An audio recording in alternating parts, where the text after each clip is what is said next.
Hello. Hello. My name is Lewis, and I'm a grateful believer in Jesus Christ that was struggling with pornography until 2 years ago, and sex addiction before I was born again in 1988. I hope that what I give you today will give you some keys how to get rid of persistent ungodly habits, and you will keep it real in small groups. My born-again birthday was at age 34. My earthly birthday was 67 years ago. Do you call yourself a Christian as an adult, but you have not given your cares and control over to Jesus? As Jesus did to Paul, many people, myself included, had to be stopped in our tracks. You would think that it would be a great blessing to be born into a preacher's household. And my mother was a teacher. However, my father was a liberal Republican, and my mother was a liberal Democrat. I believe the baby boomers' great divide happened in the 1960s. Half of them became squares, as we would call it, and half became hippies. I became a hippie. I recall reading through the whole Bible in 5 days, almost all my waking hours, at the age of 14. But I didn't believe what the Bible said about sex. I thought it was square and out of date. Some would say a part of this attitude was because an uncle introduced me to sex when I was barely a preteen. He molested me, but I considered it as new knowledge that my parents didn't tell me. Some would say a secret side of life. In the years as a teenager, I was slightly older than my girl cousins and took full advantage of the fact, showing them also things that they should not have learned at an early age on both sides of my family. I did very well in school and became an avid reader. I learned more out of school than in school. It didn't translate well into focused, active studying. During my high school years, I went to 4 different schools. My parents divorced and running away from home. And even then, I breezed through those 4 years. But when I went on to college, I found a whole lot more questions than answers. And that's the way this world is. When the huge old apartment building my family owned had no one to run it, I moved back to my hometown area and one of 3 colleges that I went to. I had already been through one failed marriage that lasted less than a year. What does all this have to do with CR? During my first and second marriage, we experienced with sex and were influenced by a book called Open Marriage. I'm not even going to describe the gross errors and sins that are encouraged in this horrible book. Needless to say, it doesn't work and is completely against God's word. On to my third marriage. I thought I got things right this time.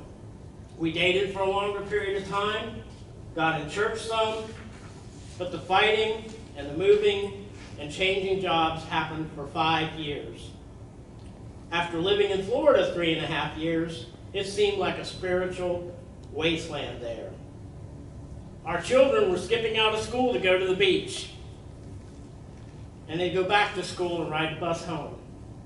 We moved back to our old, rundown, paid-for house in Ohio. Since we had very few bills, the pizza delivery job that I got 1 week after our return to Ohio kept us going for the next 6 months before I took on a second job several months after I was born again. I held 2 jobs concurrently for 2 years.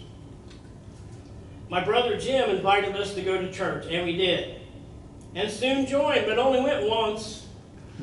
However, after my wife was angry at me for a solid week due to well-deserved jealousy, she threw me out on a Sunday morning with my books, my clothes, and drove me to my brother's house. When my brother Jim came home from church, he saw me in the yard with my things piled up outside of his front door. He said I could live with him as long as I went to church with him every time the doors were open.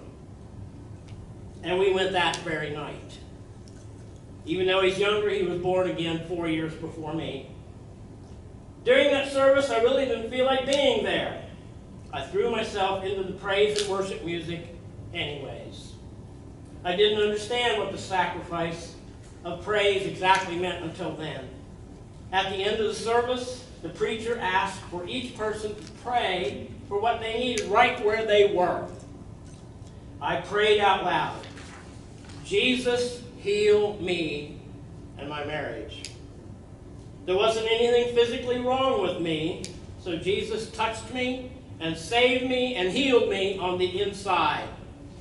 At that moment I prayed, I felt a surge of power and adrenaline from the roots of my hair on my head to the soles of my feet. When I got back to my brother's house that night, there were 21 messages on the answering machine. Just hang-ups. I knew they were from my wife. I tried calling home. Just about that time, she showed up in the old yard sale Cadillac. She was so angry that when we got home, she was chasing me around the house. To stop her from hitting me, I held her down on the bed. She just kept saying over and over and over that she wanted to die. She passed out, as she had actually done it some other times. It had happened before, and therefore, as soon as she was sleeping peacefully, I wasn't concerned. When she woke up in the morning, I was at her bedside saying I was going to read the Bible every day. And she said, I'd like that, mister, in a childlike voice.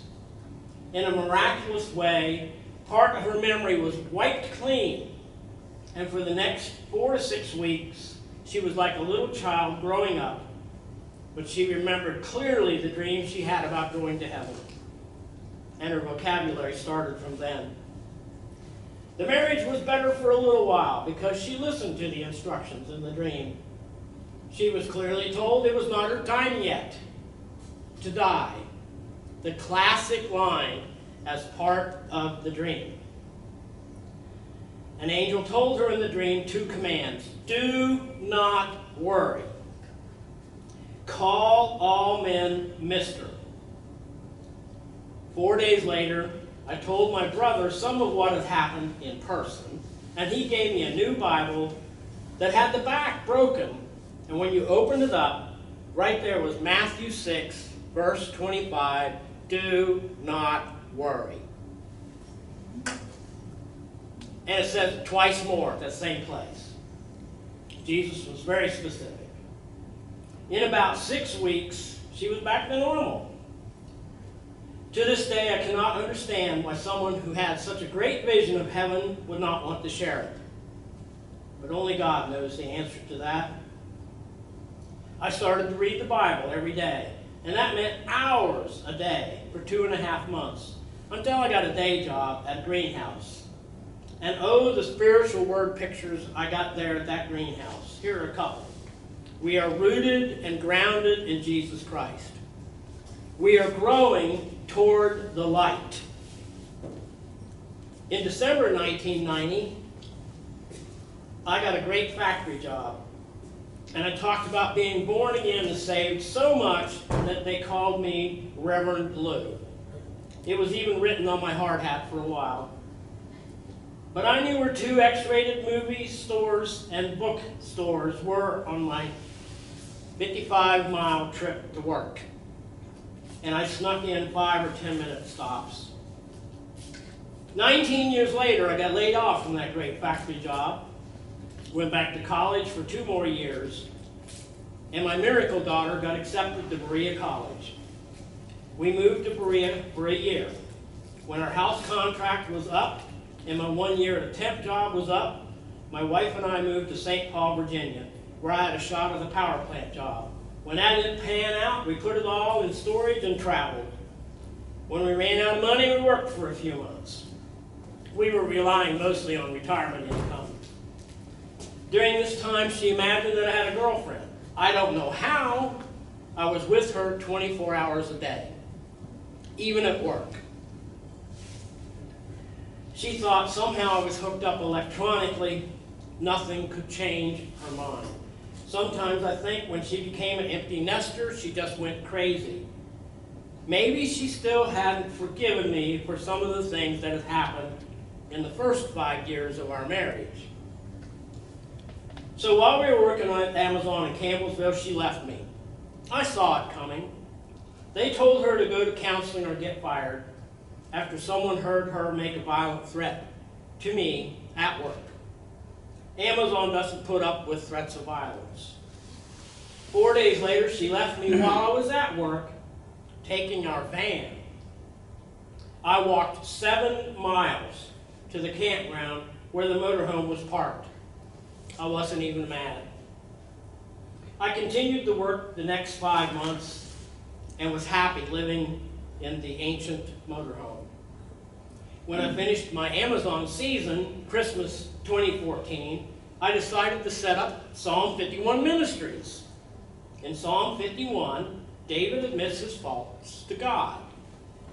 Create in me a clean heart, O God. I began a Facebook page and called the retired Baptist preacher friend of mine in Campbellsville. When I told my cousin in Evansville, Indiana, about Psalm 51 Ministry via Facebook, she told me about a program called Celebrate Recovery. And it wasn't just for chemical addictions, but for sex addiction and other types of addictions. I realized that Celebrate Recovery covered all of the ministry that I felt led to do. So I asked myself, why should I start a new ministry when somebody else was already doing it? I asked her to look up whether there was a CR in 10 of the cities that I planned on going to on a trip south and to take a few months after I was done with that season of Amazon. 8 out of the 10 cities that I planned on going to and stopping in had a Celebrate Recovery, including Biloxi, Mississippi, right near the Gulf Coast. On the second night of my trip south, I stopped in Murfreesboro, Tennessee, outside of Nashville, and I found a campground about 12 miles away.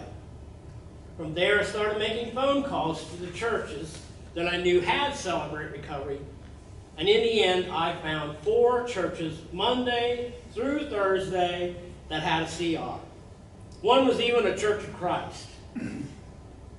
I asked the preacher, and he knew of a fellow that lived in Smyrna, where I was camped, that went to the Tuesday night CR. I called that fellow, and he was able to pick me up from the campground so that I didn't have to unhook the motorhome.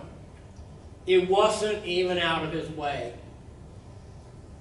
There were about 100 people at the CR. I picked up a book at the back that was CR 101, Praise and Worship first, a coffee time, and then small groups. I was sent off to go to a fellow to CR 101 during the small group time, and he gave part of his testimony to me, and I found out that he formerly had sex addiction problems. I shared some of the deep parts of my testimony and about my pornography problems and problems from my younger days. 2 days later, the same fellow that gave me a ride took me to another church. This time, I was introduced to my first regular small group, Open Testimony.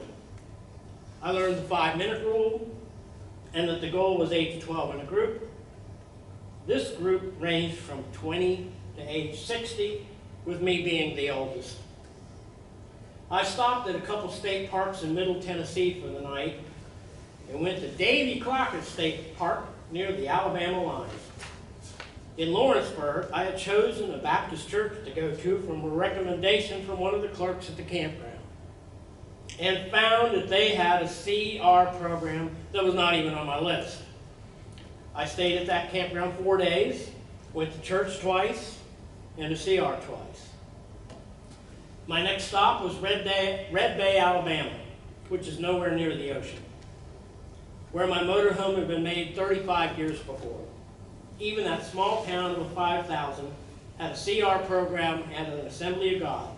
They had it on Wednesday night, and people from the Baptist church went there also for CR. In fact, that church was it was nice because if you went from the Baptist church to it, there were other people in the parking lot for a regular Wednesday night service, even that Assembly of God had. So just because you were parked in the parking lot, the local people didn't know you were at CR. I went to Red Bay CR twice, the Baptist church 3 times, did the factory tour to see how new motorhomes were made. My money was almost gone, and my mail package from Campbellsville arrived just in time with my monthly pension. I'd only been there 30 days, and on the road 30 days. I had a summons to appear in court in Madison County. Technically, I was already late. Since the motorhome allowed me to go anywhere I wanted, I made tracks to go back to Madison County, Kentucky. My southern winter vacation was over. In February 2015, I endured 25 below zero night outside, 50 degrees inside. The good parts, though, are that I joined Berea Senior Citizens, Westside Baptist Church, and Liberty Avenue Baptist Church Celebrate Recovery. And that's what this shirt is. Cool. And I wish I had one from here. I made good friends at all 3 places immediately. Little did I know that I'd find my next wife at Berea Senior Citizens Center. In fact, playing cards with her at her apartment and with 2 other friends in that period. But let me go back.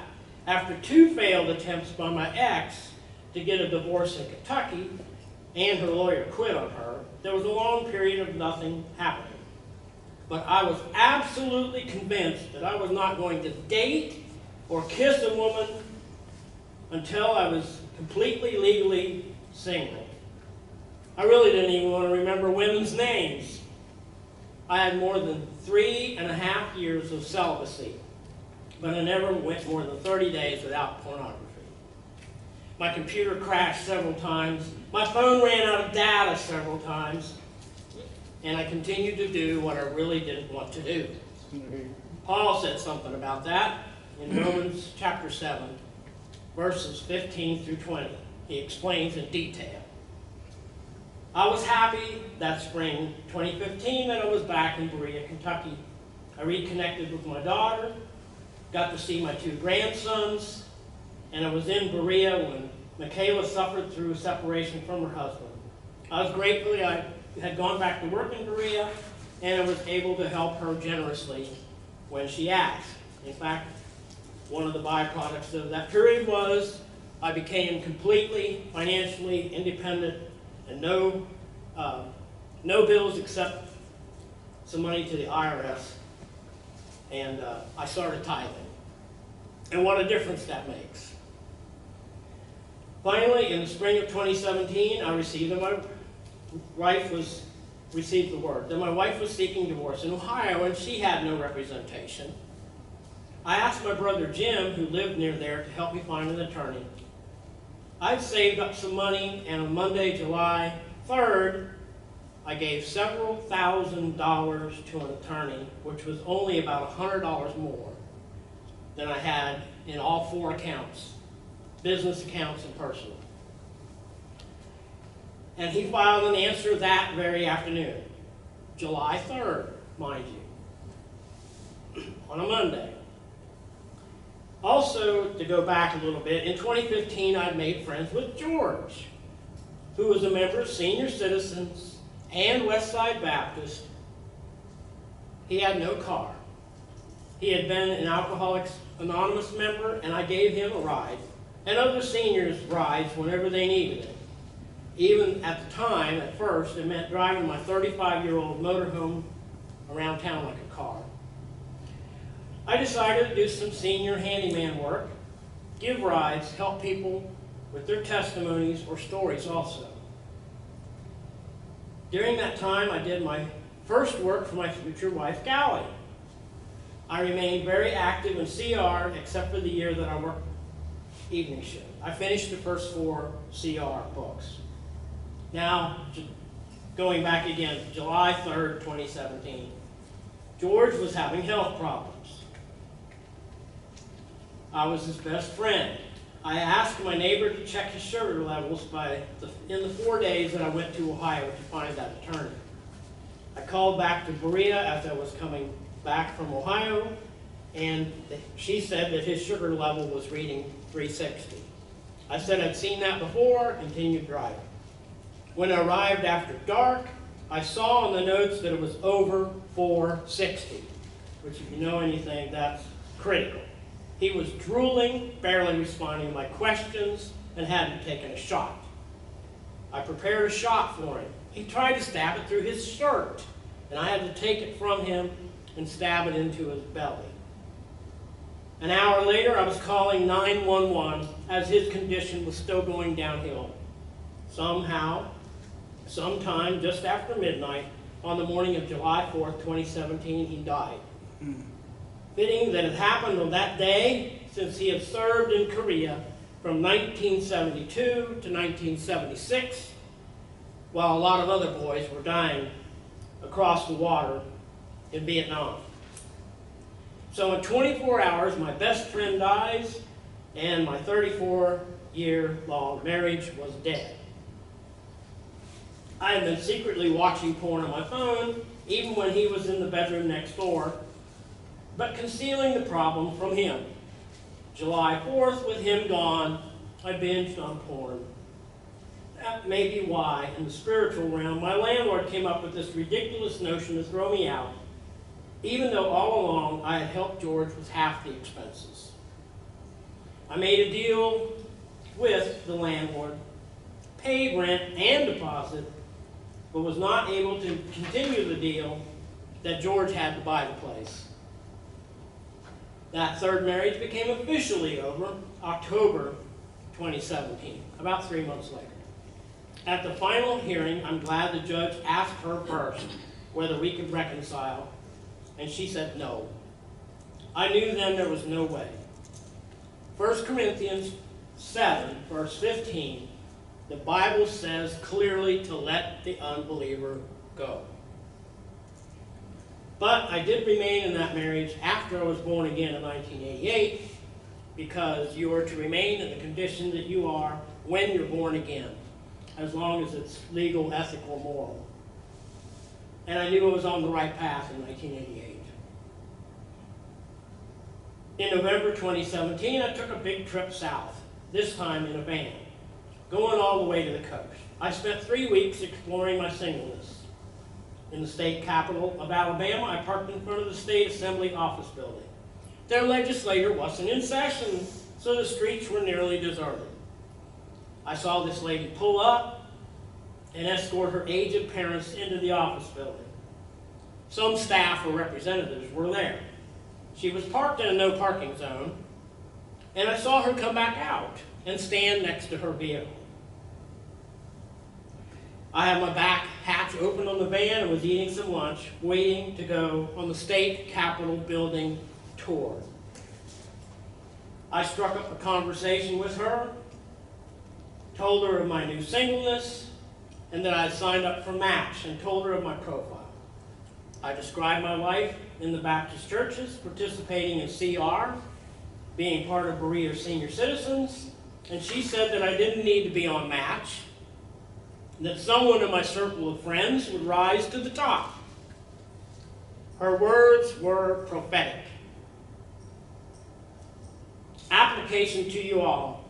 Keep your focus on God and He will speak. On Christmas Day 2017, I had my first kiss in 3.5 years with Callie.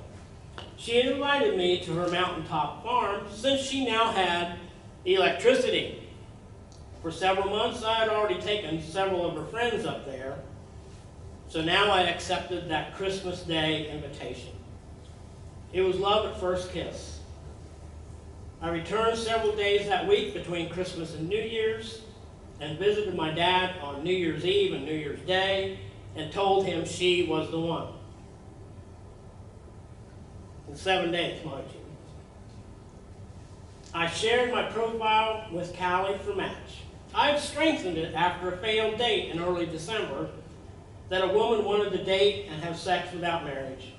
That was not for me. So Callie read my updated profile that said I intended to date, to find a person to marry within a year or two.